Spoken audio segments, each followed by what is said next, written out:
Assalamualaikum warahmatullahi wabarakatuh. Jumpa lagi dengan saya Tama dalam Ada Apa Gerangan 2. Bagaimana kabar kalian?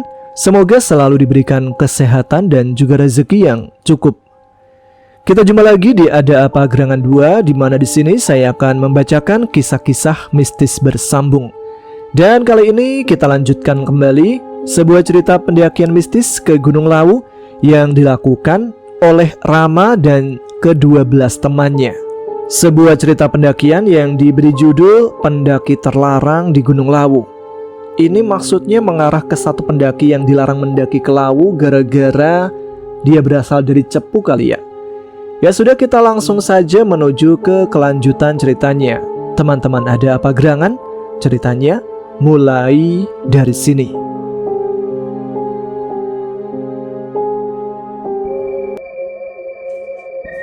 Tepat jam 6 pagi mereka terbangun, satu persatu membereskan sleeping bag yang dipakai tidur. Andiko, Irul, dan Udin mencari bahan mentah untuk sarapan nantinya. Kucluk dan Effendi sedang asik ngobrol dengan penjaga basecamp ditemani secangkir kopi. Seto, Rama, Elang, Puspita, dan juga Purwanti sibuk dengan alat masak dan mempersiapkan segala bahan-bahan makanan. Sedangkan Monica, Husen, dan Petro pergi ke kamar mandi umum. Suasana di sana terasa sejuk. Pohon beserta tumbuhan lain tampak hijau.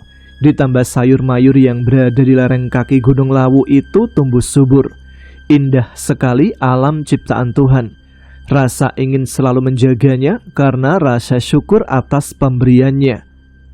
Saat mereka sedang asik dengan kesibukannya, nampak rombongan 6 pendaki baru turun. Mereka berjalan ke arah base camp memberi kabar keadaan gunung saat itu.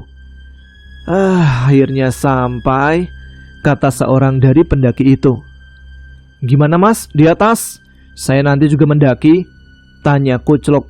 Aman mas, cuman jalannya aja licin, soalnya kan habis hujan. Terus palingan di atas ada bagian yang sedikit longsor, jadi nggak ada air. Paling itu aja sih mas, jawab seorang pendaki. Kucluk yang mendengar itu hanya menganggukkan kepala, mengerti akan penjelasan pendaki itu. 6 rombongan pendaki itu pun langsung berpamitan pulang. Setelah itu mereka bergegas untuk bersiap melakukan pendakian. Di saat itu, petugas penjaga basecamp yang satu lagi datang dengan membawa anjing peliharaannya. Anjing itu menggonggong berkali-kali dan melihat tajam kepada 13 pendaki itu, seolah anjing itu ingin berlari mendekati ke-13 pemuda tersebut. Petugas itu mencoba memegang erat tali pada anjing itu, namun seketika anjing itu terlepas.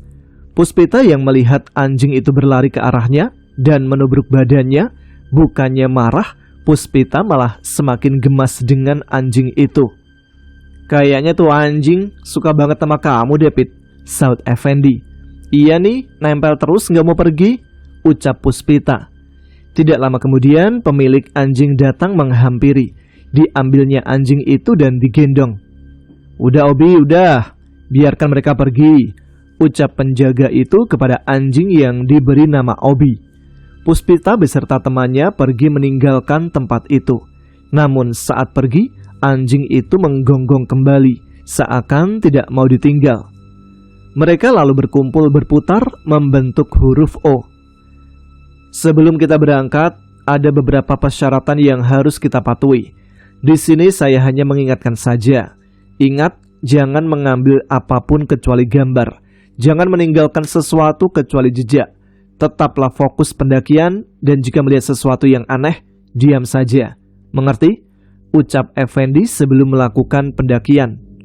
Oke semua, karena udah siap, sebelum kita mulai pendakian, alangkah baiknya kita berdoa menurut kepercayaan masing-masing.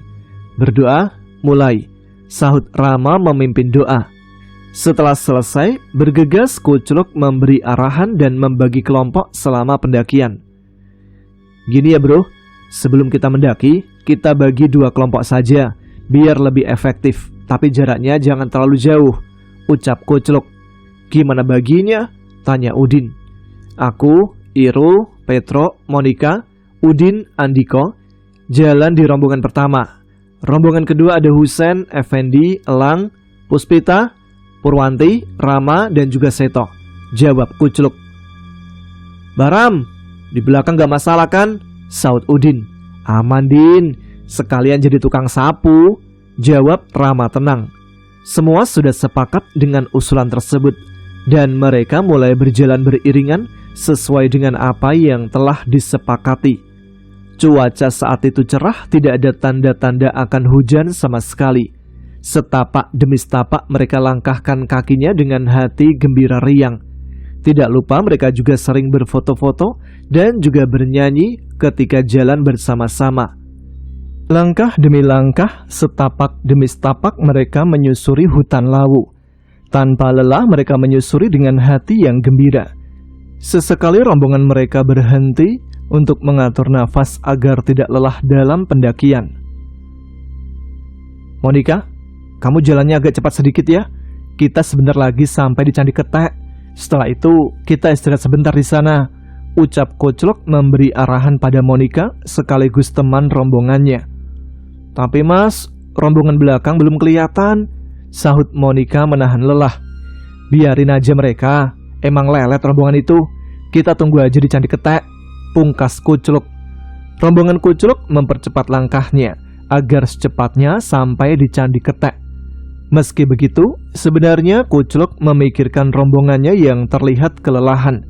Namun langkah yang ia pilih ini hanya untuk sekedar mempercepat pendakian supaya cepat sampai di puncak. Beda halnya dengan rombongan kedua yang dipimpin oleh Husein. Mereka sangat santai dalam pendakian. Jika dirasa ada salah satu dari rombongan capek, mereka istirahat sejenak. Karena itulah yang membuat mereka tertinggal jauh dari rombongan pertama. Mereka cepat banget jalannya, sampai udah nggak kelihatan, ucap Puspita. Ya begitulah, kalau dipimpin sama Kucluk, pasti disuruh cepat jalannya, jawab Husein. Biarin aja lah, mungkin mereka akan menunggu di Candi Ketek, sahut Effendi. Rombongan Husein menganggap suatu hal yang wajar jika rombongan pertama berjalan cepat. Dengan begitu mereka mencoba mempercepat jalannya agar bisa menyusul rombongan Kucluk. 20 menit rombongan mendaki, akhirnya mereka bertemu dengan rombongan Kucluk.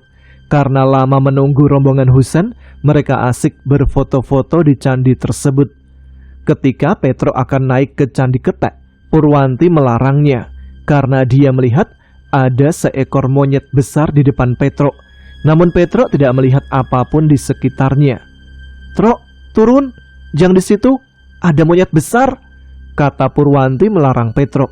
"Orang gak ada apa-apa, salah lihat kamu Pur," jawab Petro yang masih berjalan menaiki anak tangga Candi Ketek. "Tro, jangan dilanjut, balik, kita nggak memakai kain kotak-kotak hitam putih. Candi ini untuk ibadah, kita harus sopan," sahut Rama. Sejak Rama menginjakkan kaki di sekitar Candi Ketek, dia lebih awal melihat banyak monyet di candi tersebut. Rama berkata seperti tadi agar Petro mau turun. Jika dikatakan yang sebenarnya, tidak mungkin Petro menuruti perkataan Rama, karena monyet itu tidak kasat mata. Purwanti yang melihat monyet besar tadi tiba-tiba menghilang. Dengan begitu dia mendekati Rama, menanyakan apa yang terjadi sebenarnya. Namun Rama tidak menjelaskan apa yang terjadi. Dia malah menyuruh Purwanti untuk diam saja. Setelah berfoto di sekitar Candi Ketek, mereka berkumpul kembali untuk berdiskusi rencana pendakian selanjutnya. "Sen, rombonganku jalan duluan ya, soalnya kita udah 20 menit istirahat," kata Kucluk. "Kita barengan aja, 2 atau 3 menit lagi," ucap Seto. "Ah, kalian ini jalannya kayak siput, gak mungkin kalian bakal sampai di atas sore hari. Bikin capek aja kalian," sahut Kucluk dengan nada sinis. Seto yang mendengar itu pun langsung naik pitam. "Aku tahu kamu itu emang udah pengalaman, tapi lihatlah, rombonganku di sini ada 2 cewek," ucap Seto dengan marah. "Alah, itu cuma alasanmu aja kan, biar kamu sama Purwanti bisa pacaran," ketus Kucluk. Jaga bicaramu," ucap Seto. Seto yang marah tiba-tiba mengepalkan tangannya bersiap untuk memukul Kucluk. Namun ketika dia melayangkan tangannya, Husein dengan sigap menangkap tangan Seto lebih dahulu. Kalian ini kayak anak kecil aja. Masalah gitu aja kok diributin, ucap Husen. Ya udah, daripada ribut gak jelas kayak gini, lebih baik rombongan Kucluk berangkat duluan aja. Nanti tunggu di pos 1. Kita sholat zuhur di sana, sahut Rama. Oke, aku berangkat dulu. Tapi kalau 30 menit belum sampai, kalian tak tinggal ya, gerutu Kucluk. Rombongan Kucluk kini berangkat lebih dahulu untuk menghindari pertikaian. Seto yang masih emosi duduk sambil menyalakan rokok, menenangkan diri. Rama mendekati Seto mencoba meredakan amarahnya. Belum lama mereka menenangkan Seto, tiba-tiba Puspita merasakan pundaknya nyeri. Purwanti pun mendekati ke arah Puspita untuk memijatnya. Karir kamu lepas saja, Pit. Aku pijit sebentar, ucap Purwanti. Iya, makasih ya, jawab Puspita. Kamu tumben banget kayak gini. Biasanya kamu itu cewek paling kuat kalau mendaki. Kenapa tiba-tiba loyo? Tanya Purwanti. Gak tahu juga aku. Aku juga heran, jawab Puspita. Tidak lama kemudian, kabut tipis turun menyelimuti rombongan Husen. Terdengar suara kaki seperti orang berlari di sekitar Candi Ketek. Suara apa itu, Ram? Tanya Puspita. Iya mbah, suaranya kok kayak orang berlari, tapi sepi ya, sahut Effendi. Udahlah, kalian gak usah berpikir yang aneh-aneh. Mungkin itu suara dari bawah yang kebawa angin, jawab Rama sambil menghisap rokok. Saat mereka hendak berdiri, terdengar suara erangan menyeramkan seperti bariton. Suara apa lagi itu? Tanya Elang ketakutan. Itu suara ranting-ranting pohon yang bergesekan terkena angin. Udah tenang aja, jawab Rama mencoba menenangkan. Kita lanjut gak nih? Atau istirahat lagi? Tanya Husen. Lanjutlah, jawab mereka kompak. Akhirnya mereka pun melanjutkan perjalanannya. Di saat hendak jalan, kaki Puspita tidak bisa digerakkan. Tunggu sebentar guys, kakiku yang sebelah kanan kram, teriak Puspita. Kalau gitu biar Purwanti yang olesin balsem, pungkas Husen. Purwanti pun bergegas menghampiri Puspita. Dibukanya daypack yang berisikan P3K yang sudah mereka siapkan sebelum pendakian. Puspita duduk dengan kaki kanan diluruskan, sedangkan celananya diangkat agar bisa dioleskan balsem. Namun tiba-tiba suara geraman itu kembali terdengar. Mendengar suara itu, Seto, Effendi dan Elang berlari ke arah Puspita dan juga Purwanti. Mereka takut akan terjadi hal yang akan mengganggu. Namun tidak bagi Husen dan Rama yang sedari tadi hanya berdiri menghisap rokok sambil melihat ke kanan dan ke kiri.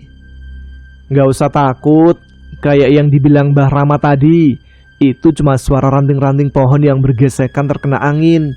Lagian ini juga masih siang, gak mungkin ada setan, jelas Husen kepada temannya yang ketakutan. Suaranya kok serem gitu ya mas? Tanya Elang. Biasa, kalau di gunung emang seperti ini. Kamu baru pertama sih, jadi maklum kalau takut. Dulu aku juga kayak kamu Lang, jadi lama-kelamaan juga terbiasa, tutur Husen. Tapi kenapa Mas Seto dan Mas Effendi juga ikutan lari? Tanya Elang yang masih penasaran. Kalau itu sengaja menakuti kamu aja, jawab Rama. Effendi dan Seto tertawa terbahak-bahak bersamaan. Kendati demikian, Effendi dan Seto juga penakut. Mereka berdua tertawa agar suasana tidak semakin menyeramkan. Rama yang sedari tadi berdiri sambil merokok, tiba-tiba saja duduk bersila menghadap Candi Ketek. Mereka pun mendekati Rama, takut terjadi hal-hal yang tidak diinginkan.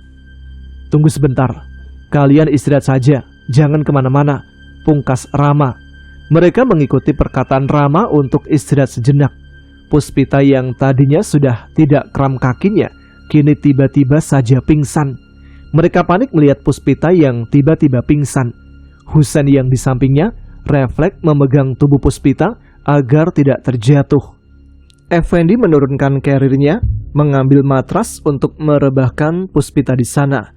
Husen langsung mengangkat Puspita merebahkan ke matras yang sudah disiapkan oleh Effendi. Celok, kejem banget sama Seto, ucap Irul berjalan di belakang Kucluk. Kejam gimana? Tanya Kucluk tanpa rasa bersalah. Kamu bilang Seto kesini itu untuk pacaran aja, tanpa memperdulikan teman-teman yang lain, jawab Irul. Lah emang iya kayak gitu kenyataannya. Kamu juga lihat sendiri kan, mereka berdua itu malah gandengan tangan, jawab Kuclok ketus.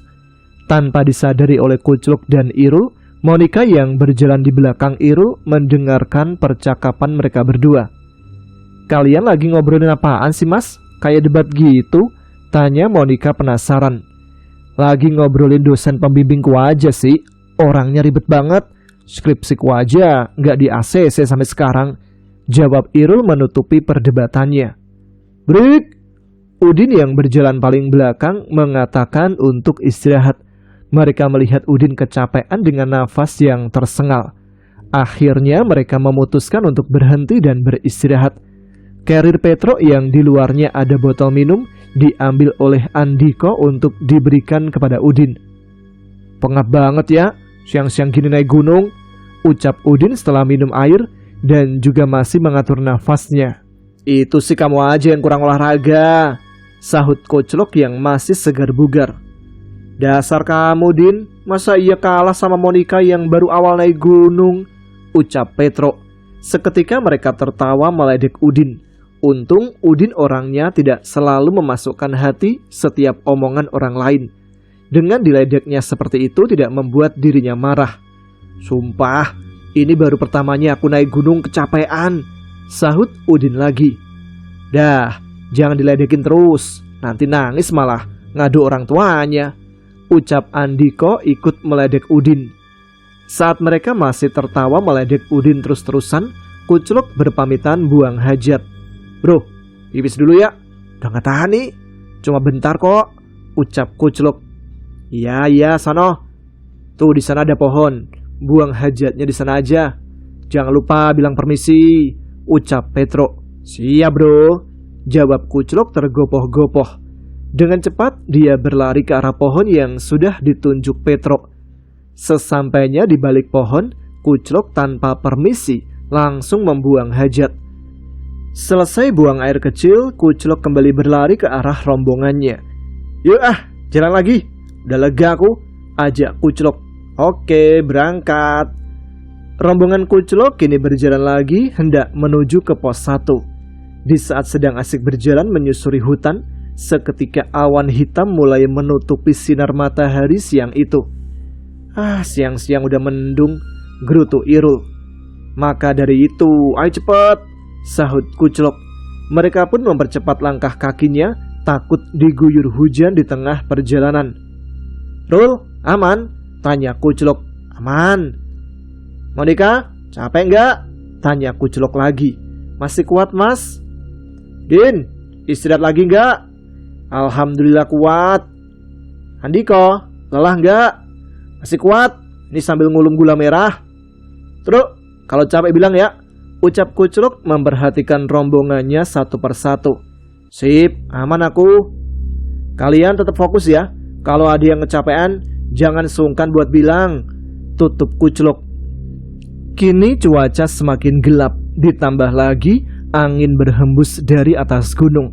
Tanda akan turun hujan semakin terlihat, membuat mereka semakin cemas. Lama mereka berjalan, tiba-tiba Monica merasa lelah, disusul oleh Udin yang dari tadi menahan kecapean. Mereka pun memutuskan untuk istirahat sejenak karena melihat Udin dan Monica sudah sangat kecapean.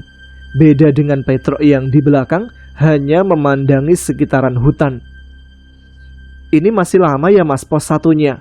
Tanya Monica penasaran karena dari tadi berjalan tidak ketemu pos 1. Ya harusnya sih 15 menit lagi sampai, jawab Kuclok. Kalau memang 15 menit sampai, kita jalan saja lagi. Keburu turun hujan. Kalau buat tenda juga nggak cukup, soalnya kan tendanya cuma 1. Ucap Udin mengingatkan carrier yang dibawa hanya ada 1 tenda. Yang lain dibawa oleh rombongan Husen. Ayolah, jalan lagi. Tetap fokus ya. Jangan lupa kalau capek bilang, tutur Kuclok mengingatkan lagi. Setelah istirahat sejenak, mereka pun melanjutkan perjalanan lagi. Namun tiba-tiba, Kuclok menyuruh teman-temannya untuk berhenti. Dia terlihat kebingungan karena ada jalan yang bercabang. Celok, ngapain berhenti? Tanya Irul. Ini nih, seingatku jalur ke pos 1 itu nggak ada cabangnya. Kok sekarang ada yang cabang gini? Baru kali ya? Jawab Kucluk menggaruk-garuk kepalanya yang tidak gatal. Coba diinget-inget lagi, sahut Udin. Nggak mungkin aku lupa, orang baru 2 bulan aku kesini kok. Masa berubah begitu cepat? Jawab Kucluk. Kamu bawa map yang dikasih tadi nggak? Tanya Irul. Tadi aku kasihin ke Husen. Soalnya ya tak kira jalannya masih sama kayak 2 bulan yang lalu. Jawab Kucluk masih kebingungan. Kalau gitu kita tunggu aja rombongan Husen, sahut Andiko cemas. Kucluk yang sebenarnya masih bingung dengan jalur menuju ke pos 1 memutuskan untuk memilih jalan ke arah kanan, menuruti instingnya sendiri tanpa mendengarkan saran dari Andiko. Menurut Kucluk, kalau menunggu bisa-bisa mereka kehujanan, karena yang lain juga takut kehujanan, dan menurut mereka Kucluk sudah pernah ke Gunung Lawu meskipun 2 bulan yang lalu. Akhirnya mereka pun menuruti kemauan dari Kucluk. Perjalanan mereka kali ini tidak mulus, banyak semak belukar yang menghalangi jalan. Kucluk masih mengingat-ingat jalan yang ditempuhnya dulu. Tidak lama kemudian, hujan turun disertai angin kencang. Mereka segera mengambil jas hujannya masing-masing. Setelah selesai memakai jas hujan, terdengar suara anak kecil tertawa sambil berlari. Masing-masing mendengar suara itu menjadi ketakutan. Apalagi Petro yang jalannya paling belakang, membuat bulu kuduknya merinding. Mas, kita balik aja yuk, aku takut, ucap Monica kepada Irul. Gak usah takut, ada kami di sini. Mas, dengar anak kecil kan? Tanya Monica ketakutan. Dengar, itu hanya suara anak kecil dari bawah, ke bawah angin. Jadi kamu gak usah takut, udah biasa, jawab Irul menenangkan Monica. Setelah melewati semak belukar, mereka menemukan jalan setapak. Di situ Kucluk mulai tenang, menganggap dirinya dan rombongannya tidak salah jalan. Namun berbeda dengan Petro, dia malah melihat jalan itu sudah dilaluinya. Break, ucap Petro. Ada apa, Tro? Tanya Kucluk. Sontak mereka mengarahkan pandangannya ke arah Petro bersamaan. Kalian dari tadi apa nggak ngerasa kalau kita itu ngelewatin jalan ini udah 2 kali, dan ini udah ketiga kalinya? Pungkas Petro. Ah, perasaanmu aja itu, Tro, sahut Andiko. Serius, tuh lihat pohon besar itu, tempat buang hajatnya si Kucluk tadi, ucap Petro sambil menunjuk ke arah pohon besar. Pohon besar seperti itu banyak di sini, Tro, sahut Kucluk. Kalau Petro benar gimana? Berarti kita sudah disesatkan sama makhluk di sini. Timpal Irul yang juga merasa ada kejanggalan. Mereka pun mencoba mengingat kembali jalan yang dilalui. Namun seakan mereka hilang ingatan. Hanya Petro dan Irul saja yang merasakan kejanggalan tersebut. Gini aja, kita tandai aja pohon itu. Kalau emang nanti kita ketemu pohon itu lagi, berarti kita emang diputer-puterin, ucap Kucluk. Kalau tersesat gitu, gimana kita kembali, Mas? Tanya Monica ketakutan dan badannya mulai menggigil. Ya, mau nggak mau kita tetap jalan, nggak tahu sampai kapan. Yang penting kita berdoa dulu menurut kepercayaan masing-masing, saut Petro. Kucluk dan Irul mengambil trash bag dari carrier Irul. Lalu mereka berdua menali trash bag tersebut ke ranting pohon besar tersebut. Setelah ditali oleh Kucluk dan Irul, mereka melanjutkan perjalanannya. Masih di sekitaran kawasan Candi Ketek, Purwanti khawatir dengan keadaan Puspita yang masih pingsan. Mereka masih cemas dengan keadaannya yang belum sadarkan diri. Sedangkan Rama masih duduk bersila memejamkan mata. Mas Husen, kenapa Mas Rama malah tidur? Egois banget, ucap Elang dengan wajah kecut.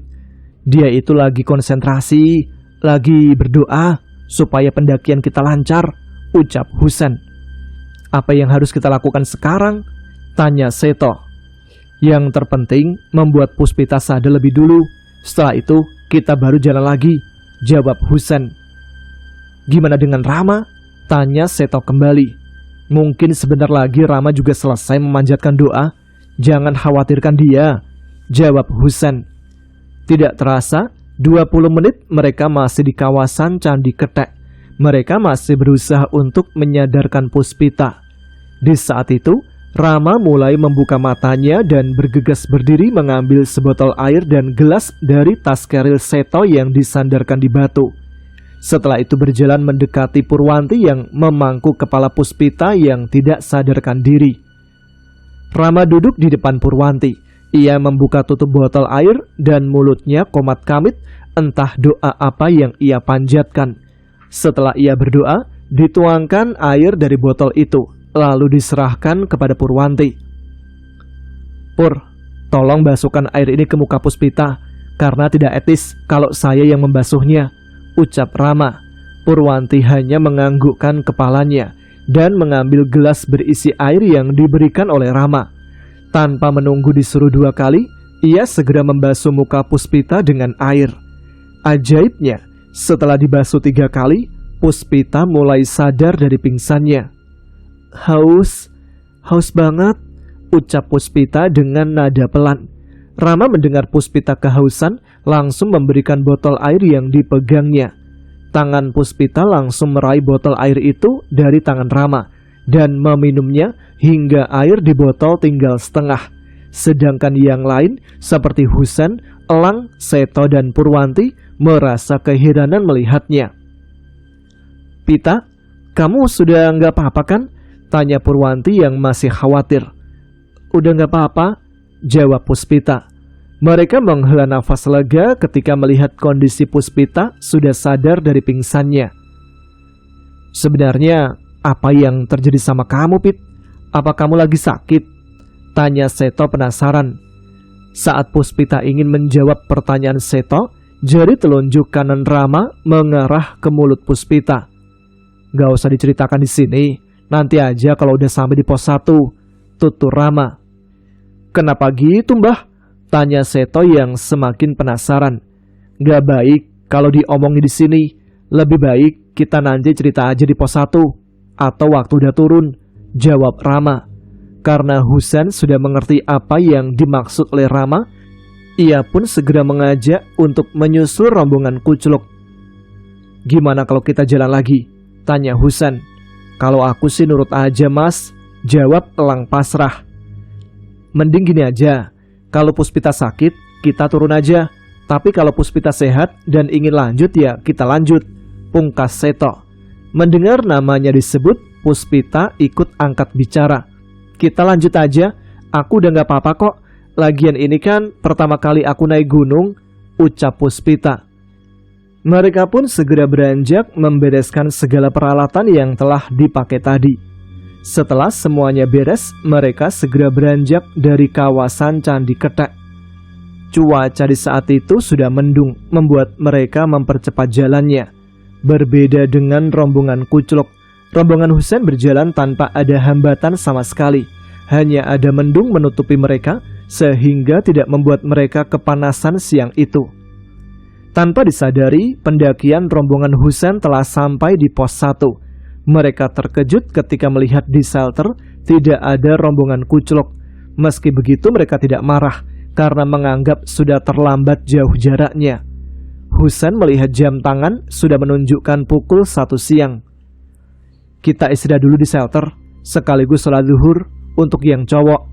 Nah, untuk yang cewek masak aja buat makan siang," perintah Husen. Mereka dengan sigap menjalankan apa yang diperintahkan oleh Husen. Matras dan sajadah disiapkan oleh Rama dan juga Elang, sedangkan Husen dan Seto menyiapkan alat memasak. Purwanti dan Puspita menyiapkan segala bumbu dan bahan masakannya. Setelah dirasa sudah siap, Purwanti menyalakan kompor mini untuk merebus air untuk membuat kopi, sedangkan Puspita mengaduk-aduk telur untuk didadar.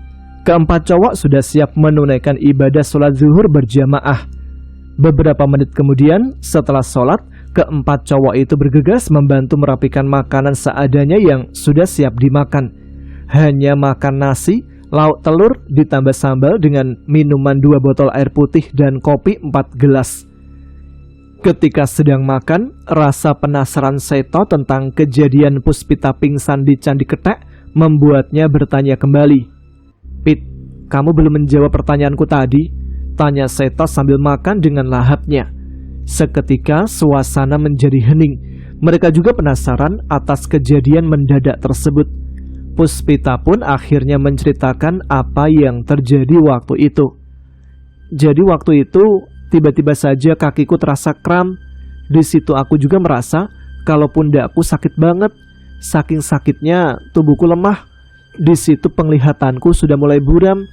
Sebenarnya waktu itu aku mencoba untuk kuat, tapi tiba-tiba ada monyet banyak banget yang berlari ke arahku. Mereka mengepungku. Anehnya kalian hanya dilewati saja. Nah disitulah aku tidak kuat menahan tubuh dan sudah nggak tahu apa-apa lagi. Tapi ketika hendak melanjutkan ceritanya, Elang memotong pembicaraan Puspita. Bentar deh mbak, kayaknya dari tadi aku nggak ngelihat ada monyet. Kamu itu Lang, orang kalau belum selesai bicara itu jangan dipotong. Itu namanya nggak sopan, sahut Seto menoyor kepala Elang yang duduk di sebelah kanannya. Melihat kepala Elang ditoyor Seto, seketika yang lain tertawa terbahak-bahak. Lanjut Pit, penasaran ini, pungkas Husan. Puspita pun dengan senang hati menceritakan lagi kejadian yang menimpanya. Tapi tiba-tiba saja kalian itu udah nggak berada di sana. Aku kira kalian tega ninggalin aku di sana sendiri. Aku dicabik-cabik dari kepala sampai kaki oleh ratusan monyet di situ. Aku menangis, meronta-ronta kesakitan, teriak-teriak minta tolong. Semakin aku teriak, semakin dicakar mulutku, sampai aku nggak bisa bicara apa-apa. Lalu tubuhku diseret oleh mereka menuju Candi Ketek. Di situ aku hanya bisa berdoa kepada Tuhan, kalau memang ini takdirku untuk mati, aku ikhlas. Namun kalau tidak, berikanlah pertolongan untukku. Saat sudah di lantai 2 candi, muncul siluet putih menghampiriku. Seketika pula, monyet-monyet itu buyar berlarian seperti ketakutan. Belum selesai Puspita bercerita, ia melihat Rama seperti takut tidak ingin untuk menceritakan kelanjutannya sebelum izin kepada Rama. Yang lain ketika melihat Puspita dan Rama saling pandang membuat mereka semakin penasaran. Belum selesai mereka makan, suara air jatuh dari langit, pertanda akan hujan. Seketika itu tanpa banyak bicara lagi, mereka pun segera menghabiskan makanannya. Setelah makan mereka bergegas untuk mendirikan tenda di sekitaran shelter. Karena kalau berteduh di shelter, takutnya jika ada pendaki turun atau naik yang sedang berteduh, tidak mendapatkan tempat. Keempat cowok bergegas mendirikan 2 tenda, yang satu untuk cewek, satunya lagi untuk cowok. Sedangkan kedua cewek sedang membereskan tempat makan yang mereka pakai tadi. Beruntung tenda sudah berdiri tegap sebelum hujan deras datang. Semua barang yang di luar tenda sudah dimasukkan, tidak ada satupun yang tertinggal. Mereka pun masuk ke dalam tenda masing-masing. Hujan turun dengan begitu lebatnya, disertai angin berhembus kencang. Tenda yang mereka tempati bergoyang-goyang terhempas angin. Meskipun begitu, tenda mereka sangat kokoh, tidak sampai terbawa angin atau ambruk. Kopi yang tadi dibuatkan oleh Puspita dan Purwanti belum diminum oleh keempat pria itu. Rama berinisiatif untuk menghangatkannya kembali. Dia mengeluarkan kompor dan juga nesting. Dituangkannya 4 kopi cangkir tersebut ke dalam nesting. Saat memanaskan kopi, Seto dengan rasa penasaran tinggi menanyakan perihal saling tatap antara Rama dan Puspita kala makan tadi. Bah, tadi waktu Puspita kenapa ngeliatmu kayak gitu? Aku curiga kalau ada yang kalian sembunyikan, ucap Seto curiga. Ngeliatku gimana? Jawab Rama. Udahlah mbah, dari gelagat kalian itu gak bisa disembunyikan lagi kalau ada rahasia di antara kalian, sahut Husan menimpali. Belum menjawab apapun, kopi yang dihangatkan tadi sudah dituangkan ke cangkir lagi. Rama membagikan kopi itu pada temannya. Setelah dibagikan, Rama tidak lupa menyulut rokoknya. Dihisap dalam-dalam asap rokok dan mengeluarkannya kembali. Akhirnya, Rama menceritakan apa yang terjadi. Kalau kalian mau tahu, mereka itu para penunggu Candi Ketek, penunggu gaib. Mendengar penjelasan Rama tersebut, sontak semua teman-temannya pun saling berpandangan dan terheran-heran. Mereka tidak percaya akan apa yang dijelaskan oleh Rama. Apakah benar di sana memang ada penghuni gaibnya? Sampai di sini dulu ya episode kali ini. Kita akan lanjutkan cerita pendakian Rama dan teman-temannya ke Gunung Lawu pada episode selanjutnya. Ini dari kemarin kayaknya dapat gangguan terus, padahal mereka belum mulai pendakian nih. Apakah ketika pendakian gangguannya akan lebih intens dan ekstrim? Kita akan saksikan atau dengarkan di episode selanjutnya. Terima kasih untuk teman-teman sekalian yang sudah menyimak episode kali ini. Terima kasih untuk support kalian. Jangan lupa tuliskan komen, tunjukkan eksistensi kalian. Ya sudah, sekarang saya Tama harus pamit. Jumpa lagi di episode selanjutnya tentunya. Tetap semangat ya. Jaga kesehatan selalu. Wassalamualaikum warahmatullahi wabarakatuh.